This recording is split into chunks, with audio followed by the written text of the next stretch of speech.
Bonjour, bienvenue à mon podcast de course à pied qui s'appelle Repousser les limites. On va parler de course à pied, plus particulièrement en sentier.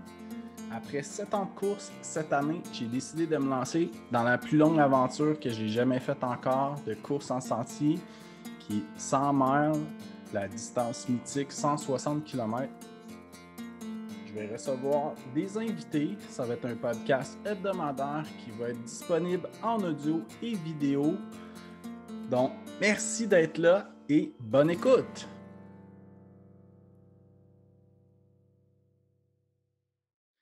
Bienvenue au 4e épisode de Repousser les limites.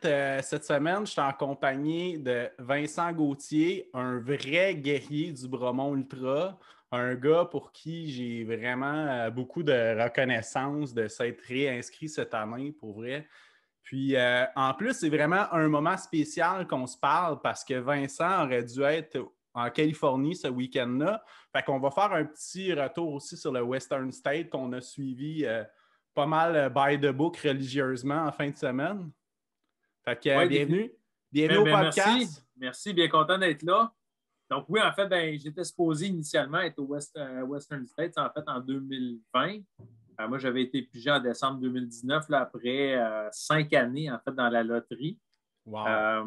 Et donc, la pandémie est arrivée. Et là, cette année, la course a eu lieu en fin de semaine. C'est terminé cet avant-midi. Et il donnait l'opportunité aux coureurs internationaux, en fait, de reporter l'inscription à l'an prochain. Moi, ce que j'ai choisi de faire, là, n'étant pas assez certain de ce qui allait arriver avec la pandémie, là, ils nous ont donné l'opportunité là, assez tôt, là, je dirais au mois de mars, là, de faire ça. Donc, moi, dans un an pile, là, je vais être en Californie là, pour courir le mythique Western States. Coureur, en fait, c'est un rêve de tout bon coureur de 100 miles qui se respecte, là, on va se dire, là. Définitivement. Moi, j'ai commencé, là, j'ai couru mon premier 100 000 en 2013 au Vermont. Je connaissais le Western States, mais la première année où j'ai appliqué dans la loterie, moi, c'était en 2014, là, dans le fond. OK. Et après ça, fait que là, dans le fond, moi, j'ai été 5 ans dans la loterie, mais j'ai pris une année, un one-year buy. Là, l'année où le one-year buy est arrivé, je n'ai pas été en mesure de me qualifier. Là. J'ai eu des abandons là, à des courses qualificatives. Donc, j'ai pris un one-year buy. J'ai été assez chanceux là, d'avoir cette opportunité-là. Donc, oui, c'est un rêve. Là, moi, depuis que j'ai commencé à courir, là, c'est vraiment par le côté mythique, par le fait que c'est un des rares sports où on a la chance de côtoyer, de participer à un événement d'envergure comme ça, puis de côtoyer des élites là, sur la même ligne de départ. Là, le niveau est assez relevé. Rencontrer Gardy, c'est quelque chose de fou. Il est là à chaque année. Puis c'est lui qui a inventé les 100 miles au début des années 70, 74. Dans les années 70, là, je ne suis pas tout à fait certain si on montre l'histoire. Il y a eu d'autres courses. Il le nomme souvent comme première course de 100 000, alors que supposément qu'il y en aurait eu d'autres. Puis d'ailleurs, il y a Davy Crockett là, qui a un podcast qui relate beaucoup l'histoire du Western States. J'en avais écouté quelques épisodes. Là. C'est très intéressant. Okay. Oui, j'ai hâte à l'année prochaine, mais là, le prochain défi, puis c'est un peu le but du podcast, c'est de parler là, du Bromont Ultra. Bromont Ultra, qui est ma bête noire. En fait, le Bromont Ultra, moi, j'ai eu 4 DNF là, sur le 160 km. Donc, j'ai une relation amoureuse avec le Bromont Ultra. Plus d'amour que de haine, là, mais, mais j'essaie encore d'apprivoiser la bête. Donc, moi, je vais être là le 9 octobre. Puis, c'est mon gros focus de l'année, là, définitivement. Puis moi, je vais être là, en fait, tant que je ne l'ai pas, j'ai une tête de cochon là, tant qu'il n'est pas terminé, il n'est pas terminé. Là, tu veux te rendre au bout, puis quand tu seras rendu au bout, tu viseras d'autres courses. C'est ça. J'ai perdu 4 batailles, mais la guerre n'est pas terminée. C'est cool, ça. Mais ça me fait rire, tu parles de relations amoureuse parce que, tu sais, la semaine passée, j'ai reçu Alistair, puis j'en avais parlé avant qu'on parle le podcast, parce que c'est lui qui a designé le parcours. Fait que tout le monde du club qui courait le Bromont Ultra, il disait « Ouais, Alistair, là, je t'aimais avant de faire le Bromont Ultra, tu sais. » C'est vraiment drôle. Fait que, moi, je veux savoir là, de où que ça part, ça, ta folie de vouloir courir 100 mètres. C'est de où que cette graine-là a germé? En fait, si on remonte, là, ça remonte à loin, mais il faut comprendre un peu mon parcours. Là, Quand moi, j'étais au secondaire, à la fin de l'année, on avait une course de 5 km qui était comme un examen d'éducation physique. Moi, j'étais obligé de le faire. Puis, j'aimais pas vraiment ça courir à ce moment-là. Je Moi non m'entraînais un plus, petit peu j'haïssais avant, ça. mais vraiment, là, je faisais pas des temps extraordinaires non plus. Plus jeune, dans ma jeunesse, j'ai tout le temps fait des cours de natation, jusqu'à faire mes cours de sauveteur, de moniteur natation, même de moniteur en sauvetage. Puis j'ai toujours fait des randonnées, des longues randonnées de vélo avec mon père. Quand je suis arrivé au cégep, j'ai comme mixé ces trois affaires-là. Puis j'ai commencé à faire du triathlon là, au cégep. J'ai fait du triathlon pendant un bon 7-8 ans, jusqu'à me rendre en 2010 à faire un Ironman. Enfin, j'ai fait un Ironman là, à Cozumel au Mexique en 2010. Ah ouais, c'est cool ça. Ça fait différent aussi de tout le monde qui font Tremblant, là.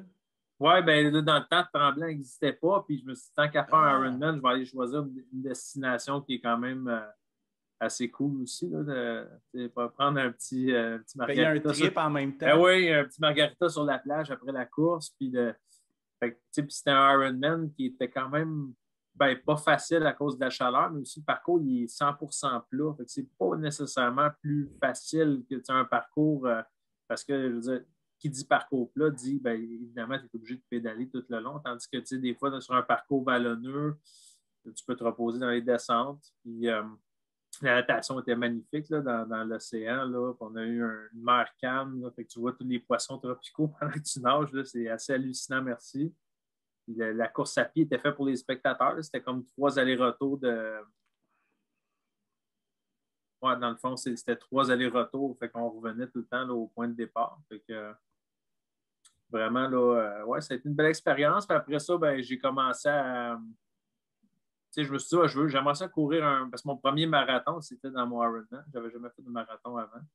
OK. Là, je me suis dit, j'aimerais ça faire un marathon sur route, mais je m'étais inscrit au marathon d'Ottawa. Mais entre-temps, j'ai lu Born to Run.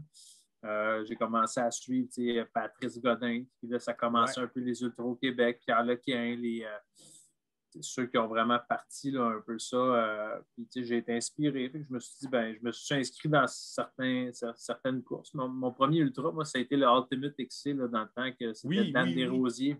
Ben oui, c'était la classique du Québec là, à cette époque-là. Oui, puis Dan, qui est un personnage là, qui nous fait passer là, dans le Vietnam. Là, puis dans son discours d'avant-course aussi, là, dit c'est qui va faire son premier ultra aujourd'hui. On est content, on va se faire encourager. C'est le fun, ils vont souligner. Là. Mais il dit, vous êtes en train de commettre une grossière erreur. Il dit, bonne journée. Puis il donne le gars une part. Fait que t'es comme, oh, en quoi je me suis embarqué, tu sais. Quand même, c'est un parcours assez robuste là, pour un premier ultra. Fait que, ça a été il annonçait comme un 50 km, qui en fait était plus un 58-60 km. Là. Fait que, ça, j'ai fait ça en 2012.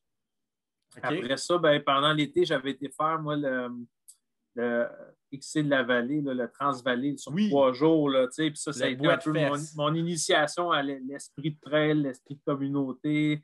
On se retrouve autour d'un feu de camp. Il y avait le 10 km de soir le vendredi. Après ça, tu t'en retournes dans ta tente. Le lendemain, tu pars pour le 38. C'est très, très technique. Puis, on finissait avec le 21 dimanche. Ça donne un peu le feel d'un ultra en termes de fatigue accumulée sur 3 jours. Mais vraiment, j'avais adoré ça. Puis, dans le fond, à l'automne, j'avais fait le Vermont 50 000 pour aller chercher ma qualification pour faire le Vermont 100, en fait, l'année suivante, en 2013. Donc, Vermont 50, où j'avais connu là, une très bonne course. Ça demeure mon meilleur temps là, sur 50 000. J'avais fait 9h45 là, quand même. Mais c'est un parcours super roulant aussi. Hein? C'est assez roulant. C'est des routes de 4 roues, là, pas mal. Il y a très peu de single track. Ouais. C'était à l'automne. Ça m'avait permis de me qualifier en le faisant en bas de 12 heures pour le Vermont 100, qui était ma première expérience en 2013. Super. Où j'ai, en 2000, j'étais vraiment dans une bonne forme. Puis, je visais beaucoup le sub 24 heures. Puis on dirait que mon focus était là-dessus. Ce qui fait en sorte que j'ai peut-être pas pu profiter tant que ça de mon premier 100 000 parce que j'étais sur les temps de passage pour le sub 24. Jusqu'à 146 km. Là, après ça, mes jambes étaient complètement explosées. Là. Fait que, dans le fond, puis dans ce temps-là, au Vermont, ils donnaient la boucle de ceinture, le bas-col, ils le remettaient uniquement à ceux qui terminaient là, en bas de 24 heures. Tu sais. Ah, OK. Fait que, tu sais, quand j'y repense, mettons, j'ai pas pu vivre pleinement l'excitation du fil d'arrivée parce que j'étais j'étais trop focus sur le temps et non l'expérience, tu sais. Ouais, ben c'est normal. Si tu sortais d'un monde de triathlon, c'est beaucoup plus compétitif un peu, je pense, que la trail, là. Ouais, mais tu sais, j'étais pas nécessairement dans ce mood-là, mais tu sais, j'étais tellement focus sur cet objectif-là que Ouais, c'est ça, ouais. j'ai fini par en oublier juste l'accomplissement en tant que tel. Ouais, ouais, je Mais tu sais, comprends. mon expérience au Vermont, c'est pas terminé là parce que je suis retourné 2 ans après en 2015, puis à la minute près, j'avais coupé 3 heures là, sur mon temps de Ah ouais. 2013. Là. Fait que là, je l'avais eu, la boucle de ceinture cette année-là, c'était en 2015. Là. J'avais fait 25 h 8 en 2013, 22 h 8 en 2015. Là, qui C'est demeure vraiment c'est mon vraiment meilleur un temps bel sur. événement, là, Ouais, le ouais, ouais. Vermont 100. C'est Un tellement bel bien événement rodé. communautaire aussi. Ouais. Ça Avec fait les partie, chevaux sur le parcours, là. Puis il y a beaucoup définitivement. de ravitaillement super proche. Fait que super ça. Moi aussi, j'ai fait le Vermont 50, puis j'ai trouvé ça super, mais les mountain bikes en même temps, par exemple, sur le parcours, c'est un peu déstabilisant, là. Je sais pas si toi, sur le 50 miles, il y en avait aussi. Oui, il y en avait, puis des fois, tu sais, dans les montées, eux autres, ils marchaient à côté de leur vélo, fait on les passait solides dans les montées, Ouais, là, ouais, parce ouais, qu'on ouais, n'avait c'est pas de clair. vélo à traîner, mais ouais. Excellent. Fait que, est-ce que tu as été là, toi, à la première édition du Bromont Ultra?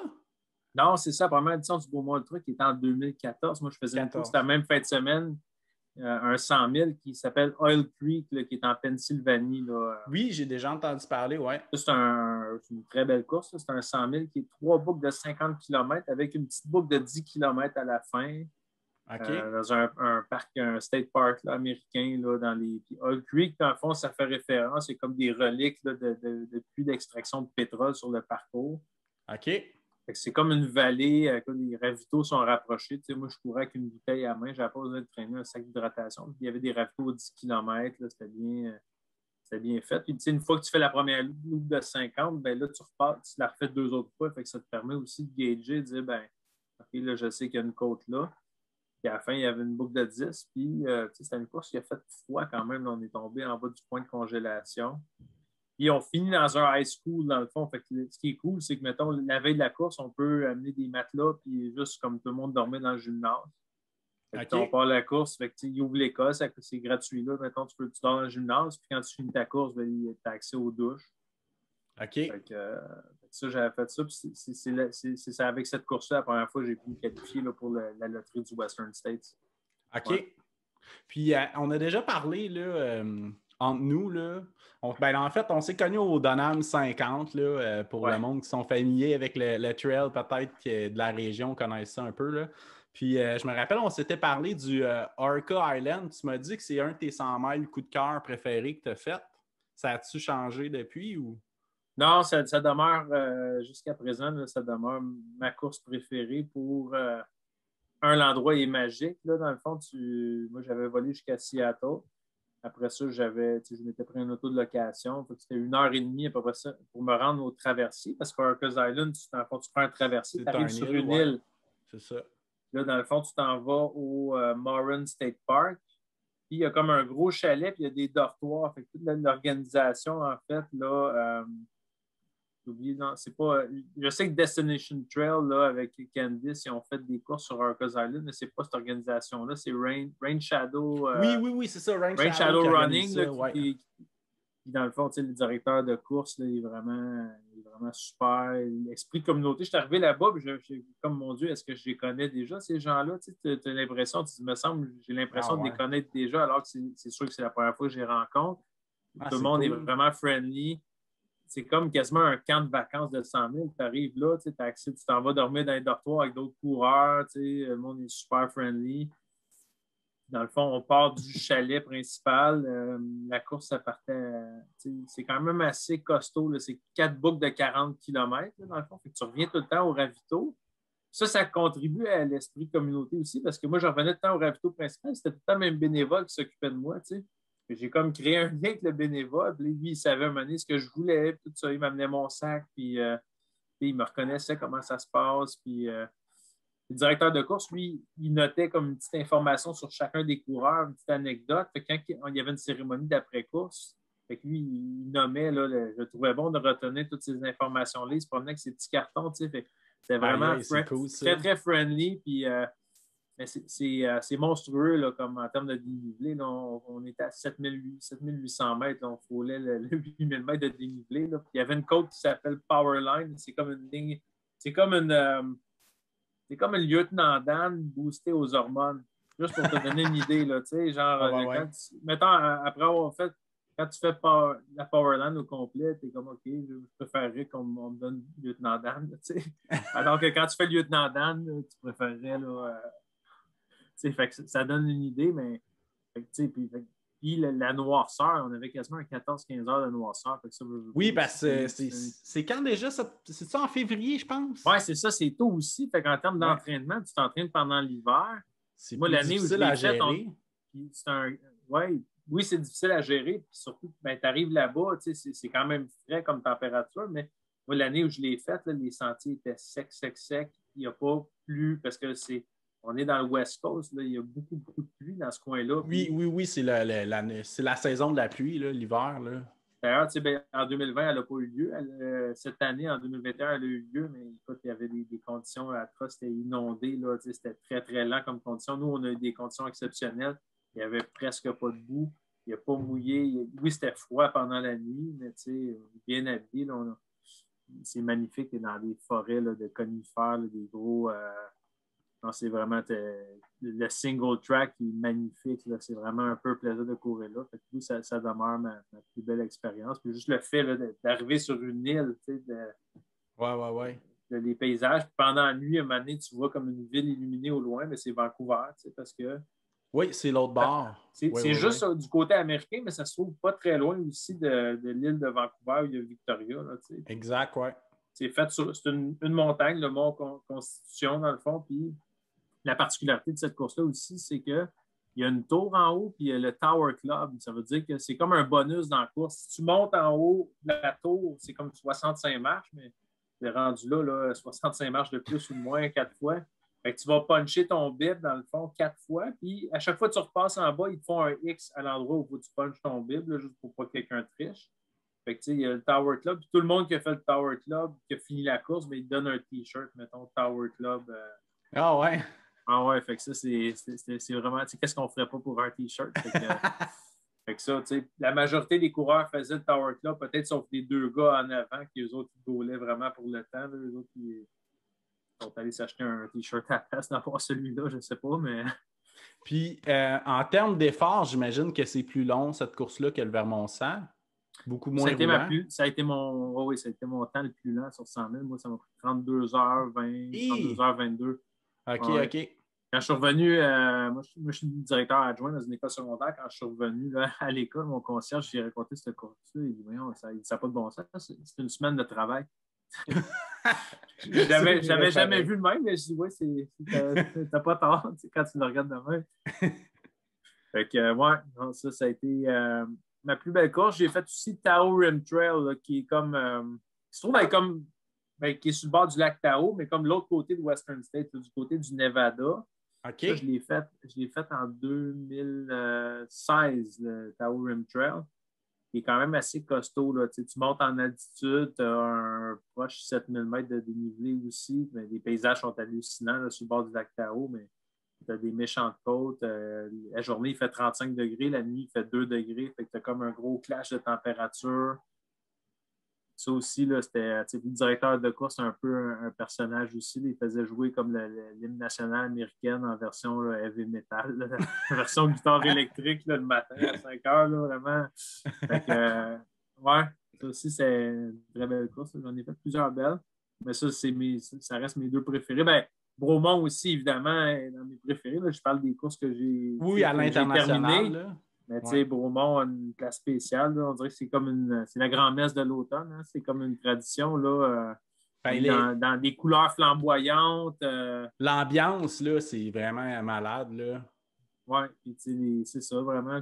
C'est un parcours qui est difficile, mais qui est quand même bien balancé. Tu retrouves de tout. Tu as de la montagne, tu as dans les Rabières une section qui est plus roulante, tu as des routes de terre. Tu as tout le temps une place un peu pour changer le mal de place. Là. À un moment donné, Le mal finit par ne pas changer de place, là, comme on dit. Moi, pour avoir fait la loupe une fois, là, le 80, je trouve que le premier 17, je pense, c'est ça qui est le plus difficile du parcours. Là. Je pense qu'il y a 1000 mètres de D+, sur le premier 17, là, jusqu'au P5, je pense. Jusqu'au P5, ouais. Ouais. C'est sûr que tu montes 2 fois la montagne au complet, puis tu le fais avec Lieutenant Dan. Là. Lieutenant Dan, la première fois, ben, quand tu as déjà fait Lieutenant Dan, là, si tu as fait quand même un rythme, elle se fait bien. Mais quand tu as refait la deuxième fois pendant la nuit, là, elle rentre au poste, le Lieutenant Dan. Ouais, c'est clair. Elle trouve pas mal moins drôle, puis tu avances un peu moins vite aussi. Là. Mais ouais. Puis après ça, tu as quand même une belle descente pour te rendre au P5 avec plusieurs sections roulantes. Là, après ça, tu as l'érablière là, qui est assez roulante aussi. Oui, puis un super beau point de vue au top de l'érablière, c'est hot. Oui, au Mont des Pins, là, oui, exactement. Ouais. Puis après ça, ben là, tu vas jouer un peu dans les routes de terre pour aller chez Bob. Aller chez Bob. Après ça, ils ont rajouté là, aussi une autre. Quand ils ont fait des modifications de parcours, ils ont rajouté, là, j'ai oublié le nom de la montagne de l'autre côté, mais c'était quand même un bon petit pitch. Je ne l'ai pas fait encore, cette section-là. Pour moi, ça va être du nouveau. Ils ont coupé un peu les routes de terre par cette section-là pour rajouter un peu de sentier. Tu as quand même une bonne montée. Tu as quand même une descente assez à pic aussi. Là. OK. Tu t'en vas reconnecter ces chemins de terre, puis après ça, ben, tu te rends là au lac Bromont, qui est le mi-chemin de la loupe. Tu t'en vas dans la C1. Là. Je parle du parcours. Du parcours comme si je le connaissais par cœur, mais en fait, je peux vous dire que je le connais un peu par cœur. Évidemment, après le P7, là, on tombe dans les single track de vélo de montagne. Là, les drapeaux sont appréciés, mais les autres sections, là, je pense que pour l'avoir fait là, à plusieurs reprises, là, pas sûr si je me tromperais, peut-être fatigué sur la deuxième loupe, mais c'est un parcours que je connais bien quand même. Mais ouais, j'ai bien hâte d'y retourner. J'ai hâte aussi de passer à autre chose quand même. C'est sûr que c'est un défi que je refais année après année à l'automne. Alors peut-être qu'il y a d'autres défis qui m'intéressent à l'automne aussi, mais moi, c'est régler ton compte. C'est clair dans ma tête que tant qu'il n'est pas terminé, je vais retourner à chaque fois. Là, puis, c'est ça, vraiment une organisation de main de maître avec Gilles. D'ailleurs, l'année passée, quand j'ai abandonné, là, pas l'année passée, mais en 2019, il y a un ravito là, où mentalement, là, j'étais pas à une bonne place. Puis ça faisait longtemps que j'étais venu au ravito. Puis Gilles lui-même est venu, là, il est venu me voir puis il m'a serré dans ses bras. Puis pour moi, c'était comme c'était suffisant pour que je reparte. Là. Fait que, je suis reparti. J'ai fini par abandonner au ravito suivant, mais je suis quand même content de dire je suis reparti. Puis on le dit souvent hein, dans un ultra, on n'abandonne jamais au ravito. Hein, il faut tout le temps là, poursuivre à l'autre d'après. Puis des fois, c'est entre deux ravitaux que la décision se prend. Mais... Ouais. Mais c'est sûr que c'est des apprentissages aussi. Hein, tu veux pas. Quand ça fait plusieurs fois que tu le fais, là, tu réfléchis. Qu'est-ce que j'aurais pu faire de différent? Comment j'aborde telle section du parcours? Fait que, moi, j'ai fait une analyse sérieuse quand même après la dernière fois là, où je m'étais rendu chez Bob, la deuxième, deuxième book chez Bob. T'en avais le 2/3 de fait rendu là quand même. C'est ça. Fait que, moi, c'est sûr que dans mon histoire de coureur d'ultra, les DNF fait partie de mon histoire, mais c'est aussi à travers ça que j'ai appris. Là, dans le fond, le dernier 100 000 que j'ai fait, moi, il était comme 2 semaines avant la pandémie. Une semaine avant la pandémie. C'était en mars 2020. Là, OK. 6-7 mars 2020. J'étais allé à Chattanooga, au Tennessee, là, avec Alexandre Benoît, Guy Brouillette. OK. Là, dans ce temps-là, on arrive à l'aéroport d'Atlanta, on voyait du monde qui portait des masques. Après ça, on avait été boire de la bière avant la course, on goûtait nos verres dans nos. Je peux-tu goûter ta bière? Oui, on s'est changé nos verres. C'est toutes des choses qu'on ne fait plus vraiment maintenant. Là, avec la pandémie, quand tu y repenses, c'était vraiment pile une semaine avant, mais ça avait été quand même une belle course. Puis j'avais couru, là, j'avais rejoint Alexandre au kilomètre 40, puis on avait fini la course ensemble. Là, fait que moi et Alexandre, on a fait 120 km ensemble. C'est malade, ça. Un petit bromance, comme on dit. Sinon, toi, as-tu déjà fait Virgil Crest par hasard? Non, je ne l'ai pas fait, mais là, j'ai vu cette année qu'il y avait comme plan de le ramener, là, parce que c'est une course qui avait été pas annulé, ouais, qui avait été annulé dans le Ah, fond, OK, là. OK, je n'étais pas au courant. Mais tu sais, il y a plusieurs, je sais que Patrice Godin, il l'avait déjà fait, Ouais, c'est une Pierre course assez Lepien, populaire. Johan aussi, Mhm. me semble Martin Rouillard, tu sais, plusieurs, puis une course, je pense, qui est 2 allers-retours, là, dans le fond, qui est quand même aussi, là, qui vient jouer mentalement, là, un peu dans les mêmes cordes que Beaumont, là, dans le sens où ben, tu reviens au point de départ, puis Ouais, il faut faut que que tu tu repartes. repartes, là, tu sais. Mais oui, en tout cas, j'avais vu là, un article comme quoi, supposément, qu'il les ramenait cette année. Puis Je sinon, sais. Massa Newton, c'est une course que tu as faite? Ouais, je l'ai abandonné à 2 reprises. Là, Ah, j'ai plusieurs courses que j'ai abandonnées que j'aimerais retourner faire. Massa Newton en fait partie. Massa OK. Newton, c'est vraiment une course là, que je peux caractériser plus de old school, mettons. Là. C'est vraiment là, même plus old school que Vermont, je dirais. Là, Ah ouais, vraiment, ils OK. mettent une tente, il y a peu de coureurs au départ. Tu peux, en haut, pas loin du site de départ, tu as un petit camping où tu peux piquer ta tente. Tu as un bel esprit de communauté là-bas aussi. Puis il n'y a pas de fla-fla, il n'y a pas de online tracking. Il y a vraiment, on revient à la base. Puis c'est un parcours qui est quand même tough. Il y a beaucoup de, ça te dit Massa Newton Rocks, là, il y a beaucoup de roches. Puis, mais ça, c'est vraiment définitivement une course là, que j'aimerais refaire. Là. OK. Dans les années à venir, là, je vais voir, ben, l'an prochain, évidemment, 2022, mon gros focus va être Western States. Là, pour cette année, c'est Puis Beaumont. QMT aussi, que tu avais transféré ton inscription, Oui, je définitivement. pense. Ben, ouais, QMT, en fait, ben, là, il était supposé avoir lieu là, initialement, là, comme en fin de semaine prochaine, là, la fin de semaine du 3, 2, 3, 4 juillet, en fait, parce que c'est un Ouais. départ de soir.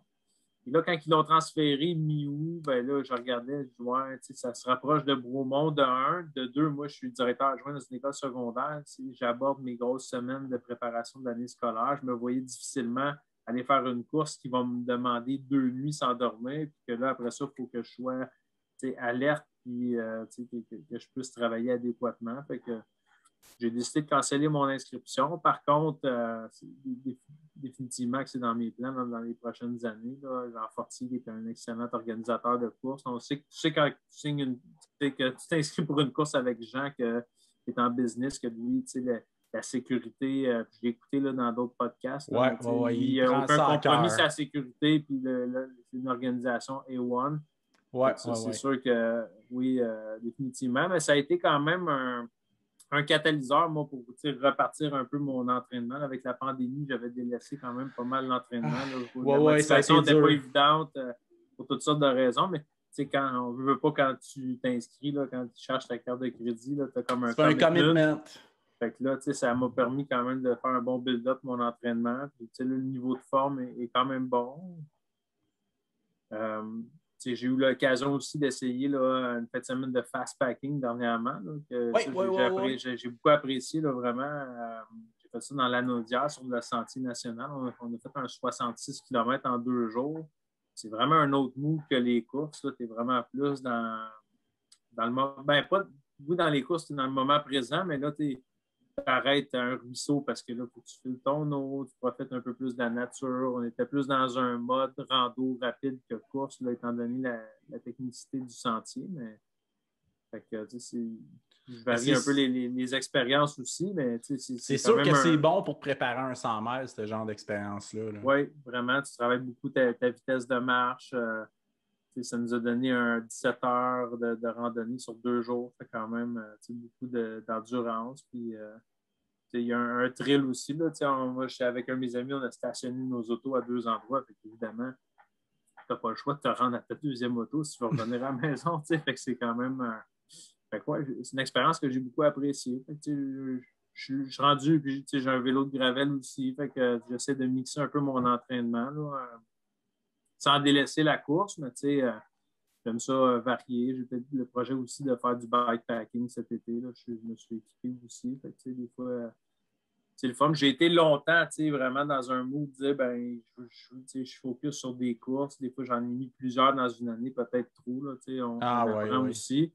Là, je suis dans un mood de dire ben, peut-être je veux une ou peut-être 2 par année, là, vraiment focuser sur ces courses-là, mais pas m'empêcher non plus d'aller vivre d'autres expériences sportives qui ne sont pas dans un cadre de compétition, mais juste comme des aventures. Ouais. Super. Puis tu dirais quoi à un de nos auditeurs ou auditrices là, qu'il a de l'intérêt de courir son premier 100 miles? T'aurais-tu quelque chose à lui recommander? Ben, tu sais, le 100 000, souvent, c'est la distance reine aussi. Je pense qu'il faut y aller étape par étape. Là. Souvent, il y en a qui voient ça, qui veulent y aller.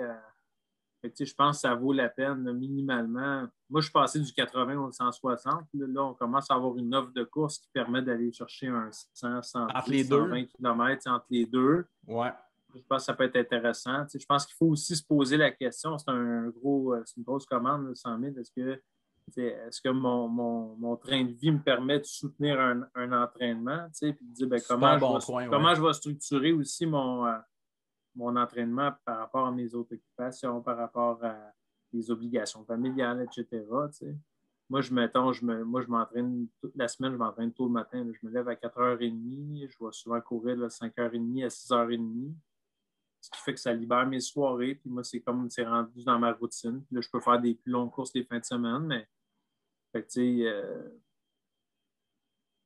je pense, ouais, c'est ça mes conseils. Puis des fois, tu sais, c'est sûr que la distance est monstrueuse. Là, puis même pour en avoir fini plusieurs, ben, ça m'apparaît toujours aussi monstrueux. Je ne les ai pas tous terminés, mais tu sais, je pense qu'à un moment donné, il faut se lancer. Puis il faut voir qu'est-ce que ça va donner. Puis, tu sais, un DNF, ben, ça fait partie de la game aussi. Là, mais je pense que tu sais, d'y aller peut-être trop rapidement, de brûler des étapes, ben, et, ultimement, ça peut mener à une expérience qui ne sera peut-être pas aussi agréable que de dire ben, j'ai suivi une belle progression, je suis bien entraîné. Être bien entraîné à la journée de la course signifie que tu en profites un peu plus.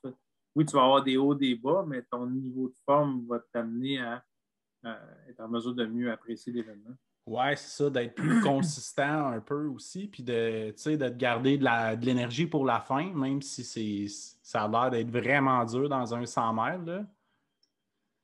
Super. Fait que, puis toi, qu'est-ce que tu me recommanderais, là, dans le fond, dans le mindset pour le départ de nuit pour la deuxième loupe? Parce que ça doit être dur mentalement, là, quand tu rentres au camp de base, tu vois le monde, tu sais que tu as des amis qui ont abandonné, tu as des bénévoles qui sont là. Mais y a-tu un truc pour réussir à repartir? Moi, le seul truc qu'on m'a donné à date, c'est tu arrives, puis tu manges, tu changes ton linge, puis tu niaises pas trop, puis tu essaies de repartir le plus rapidement possible. Ben, je pense que oui, je pense que si tu fais un plan de match dans les ravitaux, tu dis ben, peut-être les ravitaux, c'est sa première boucle, mettons, tu te dis, OK, je vais arrêter quelques minutes, je vais repartir. Qu'est-ce que j'ai besoin vraiment?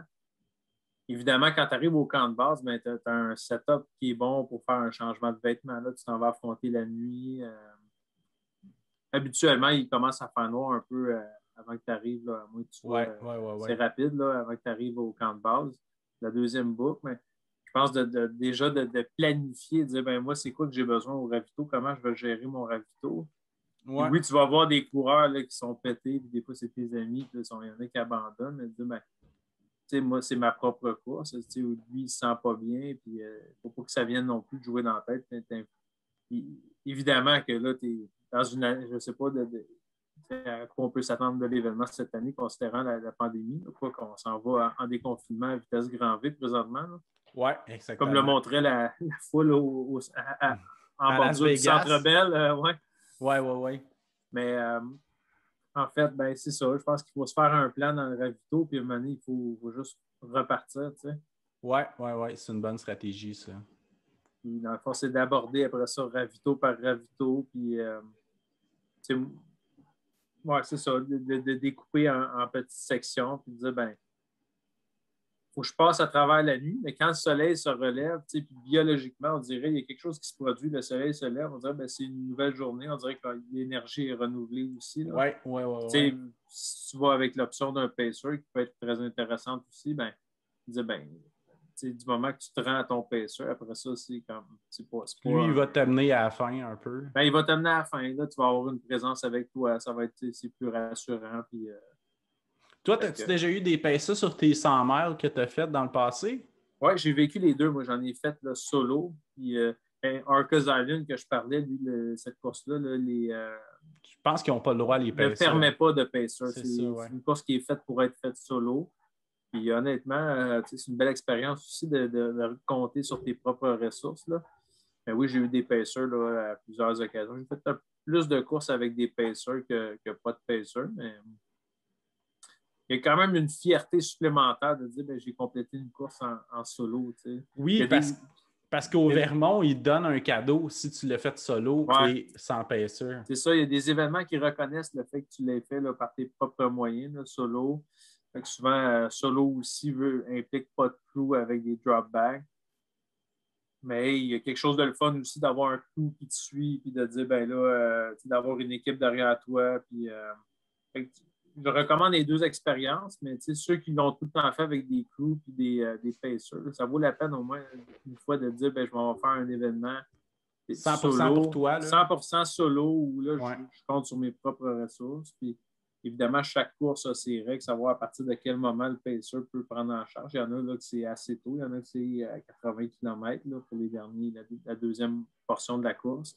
Il y en a que c'est un peu plus loin. Là. À Bromont, c'est aux alentours de 120 km, là, le dernier 40. Là. C'est en plein ça, ouais. Fait que, non, tu sais, dans le fond, ça aussi, ça. Mais c'est sûr qu'il y a tout un.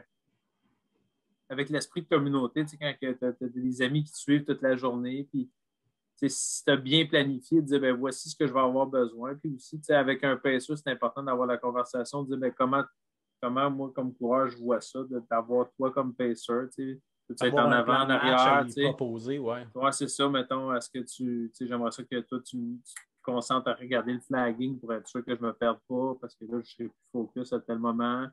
Ou que, mettons, tu me calcules des intervalles de course-match. Mettons, on va courir 3 minutes, on va marcher 2 minutes. Là, des fois, ça peut être une stratégie. Fait que, de donner des tâches à ton pacer ou dire, ben, jase-moi de quelque chose. Moi, je te parlerai pas, je te répondrai pas, mais fais juste me jaser, juste pour me garder réveillé puis alerte. réveillé. Ça, ouais. Peut-être un autre conseil aussi, c'est Alexandre Benoît, là, c'est son truc là, pour garder réveillé. Là. Il n'y a pas de caféine, évidemment, mais une petite gomme à cannelle pendant la nuit, là, on dirait que le fait de mastiquer, là, puis le goût de la cannelle change là, tous les gels ou toute la bouffe de ravito que tu as mangé dans la journée. Là. Ça, j'ai essayé ça à Chattanooga, puis ça a été quand même pas peu là.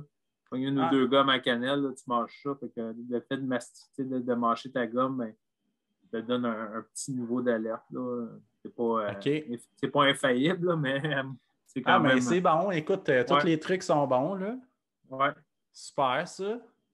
Puis, toi, c'est quoi tu buvais aujourd'hui? Tu buvais un cidre? Mais c'est pas un cidre, en fait, de la croix, c'est comme de l'eau, c'est de l'eau pétillante, là, à saveur de lime des Keys, là. Ça, c'est la même saveur de tarte que Guy Brouillette il prend là, comme nutrition dans ses courses, là, avec la Guinness et la tarte au pacan. Fait que, ouais. Cool. Moi, je buvais une New England IPA, là. De quel milieu? C'est à Champ-Libre. Champ-Libre, moi, c'est pas si loin d'ici que ça. Là. Moi, je demeure dans le coin de Coteau-du-Lac. Là.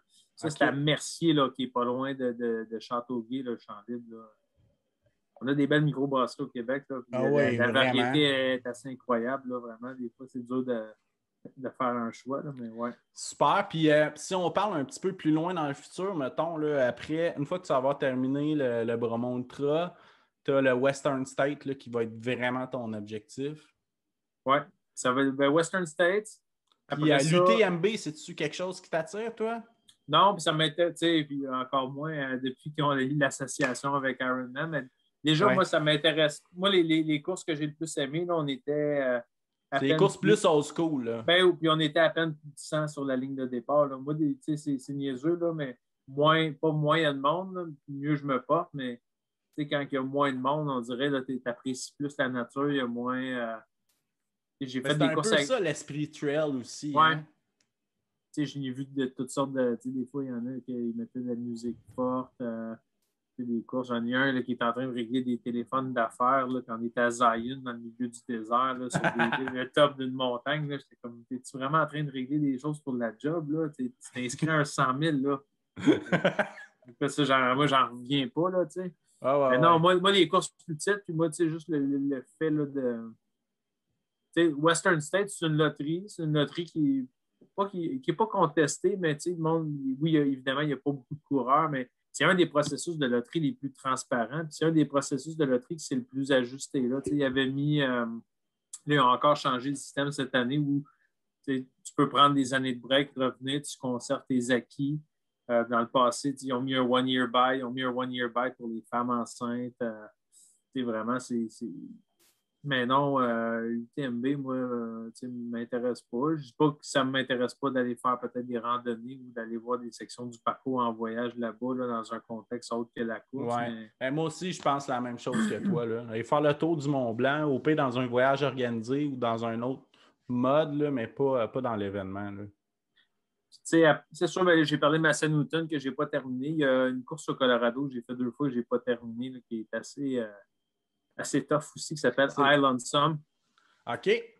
Qui est au mois de fin juillet, début août, là, qui est dans la chaîne de montagne des Sawatch, un peu plus au sud là, du Colorado. C'est-tu celle-là qui donne une bouteille de whisky à la fin? Oui, il donne c'est des ça bouteilles. Que il ne donne pas à la fin, il donne à tous les coureurs la bouteille de whisky. OK.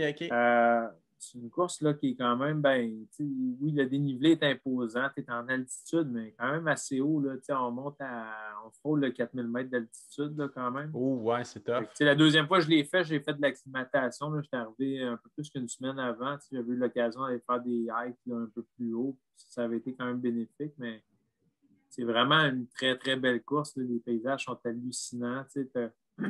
Je dirais pas qu'il y en a qui disent que c'est un petit feel de hard rock. Là, c'est un peu moins sauvage que hard rock, mais c'est une course parce que l'équipement obligatoire, on l'a vu là, cette année avec ce qui s'est passé en Chine. Là, il y a des, quand tu es au sommet des montagnes, là, si tu n'es pas équipé adéquatement, là, vraiment, tu peux être en danger. Là, non, c'est clair. Moi, j'ai pas eu de température extrême, là, un petit peu de grêle, mettons, sur les sommets, là, rien de bien gros, mais je m'étais rendu là, peut-être entre 90 et 100 kilos là, la deuxième fois que j'avais abandonné. Mais là c'est rendu une course à la loterie. C'est une des loteries les plus inclusives, là, dans le fond, c'est parce que 150 places, 75 places d'hommes, 75 places de femmes. Ils ont fait vraiment, c'est moitié-moitié la loterie. Ah, c'est cool, ça. C'est une course que j'aimerais vraiment refaire. Là, puis t'as un petit peu, veux pas, un peu comme Beaumont, quand tu as un sentiment d'unfinished business, d'œuvre inachevée quand tu n'arrives pas à compléter une course. Puis il y a quelque chose de spécial à cette course-là aussi. Là, puis j'ai goût d'aller voir aussi la suite du parcours là, pour les paysages, mais il y a des montées assez monstrueuses aussi là-bas. Là. Pour avoir visité le Colorado pendant une semaine de temps, j'ai été impressionné des paysages puis des randonnées là-bas. Là. Puis, tu sais, l'acclimatation en haute altitude aussi, c'est vraiment un autre game pour nous parce que nous, tu sais, on est vraiment au niveau de la mer. Fait que c'est un défi vraiment supplémentaire, je pense, pour nous qui habitons au Québec. Là. Super. Fait que, écoute, on va terminer là-dessus. C'est quoi tu fais cette année qui va, selon toi, t'aider à te rendre au finish du Bromont Ultra? C'est une bonne question. Dans le fond, on termine avec la question à 100 je pense que j'en ai parlé un peu tantôt. C'est sûr que, mettons, quand tu as un DNF, moi, je quelqu'un qui analyse beaucoup. J'ai fait un post-mortem de mon dernier DNF. Je m'étais pris des notes sur une feuille, là, savoir, mettons, au point de vue stratégie, un peu comment m'aligner, puis en lien avec les ravitaux. Je vais l'aborder un peu comme les autres années, mais c'est certain que j'ai vraiment. Je l'avais la dernière fois aussi, j'ai eu des bad luck, mais quand je pense à la dernière, c'est sûr que quand tu repasses un DNF, j'aurais pu faire des choses différemment, mais les choses sont ainsi, puis on ne peut pas rien changer au cours des choses qui sont passées, mais on peut changer ce qui va arriver dans le futur. Puis dans le monde de la trail, la météo peut avoir un impact sérieux aussi, là, contrairement à la course sur route. Là.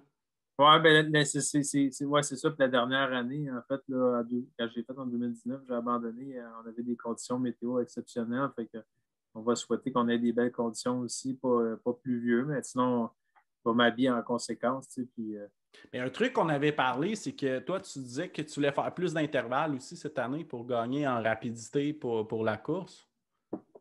Oui, en fait, moi, mes meilleures courses que j'ai faites, là, ça a été en m'entraînant beaucoup par intervalle, là, puis je pense que oui, point de vue cardiovasculaire, mais au point de vue neuromusculaire aussi, on dirait que au niveau de la foulée, tu es capable d'avoir quand même un meilleur rythme. Quand j'ai fait vers mon 100 là, en 22h08, j'avais fait beaucoup d'intervalles. J'ai recommencé à faire plus d'intervalles. Moi, c'est Éric Deshaies, là, que beaucoup de monde connaisse, là, qui me coach, en fait. Là. OK. Lui, il me fait des plans d'entraînement là, basés sur des intervalles. Ça fait plusieurs années là, qu'il me coach, dans le fond, pour les courses, mais ça faisait plusieurs années que j'avais délaissé un peu les intervalles. J'ai recommencé. Puis, je trouve qu'il y a vraiment quand même un gain à avoir là, en faisant ça. Ouais, ben moi, c'est Intervalles sur Alistair qui route. m'avait parlé des Ouais. intervalles parce qu'il me disait si tu gagnes en rapidité, ben c'est sûr que tu vas gagner sur le temps au final. Puis tu vas gagner en force aussi. Puis je trouve que ça fait beaucoup de sens, là. Oui, définitivement. Puis ça fait il y a quand même une certaine, pas toujours le fun de faire les intervalles, mais comme quand tu as fait une grosse séance d'intervalle et tu as réussi tes targets de temps, puis c'est satisfaisant. Ouais, c'est satisfaisant de sortir de ces entraînements-là, puis il y a une certaine fierté qui vient avec aussi. Là. Plutôt que juste d'aller jogger tout le temps au même rythme, là, mais Ouais. on varie les sortes. Eric est très créatif là, dans son approche d'entraînement. Fait que, il varie beaucoup. Des fois, c'est des intervalles sur route, des fois, c'est des intervalles en trail, des intervalles, des hill repeats en montée. Fait que, ouais, on va continuer ça. Fait que, écoute, je vais te souhaiter bonne chance pour le Bromont cette année. Ben merci, sûr. On va se recroiser définitivement. Merci de m'avoir reçu, c'était bien agréable. Super, ben merci beaucoup à toi. Puis, ben écoute, bon training. Puis, on se croise d'ici le Bromont Ultra. Parfait.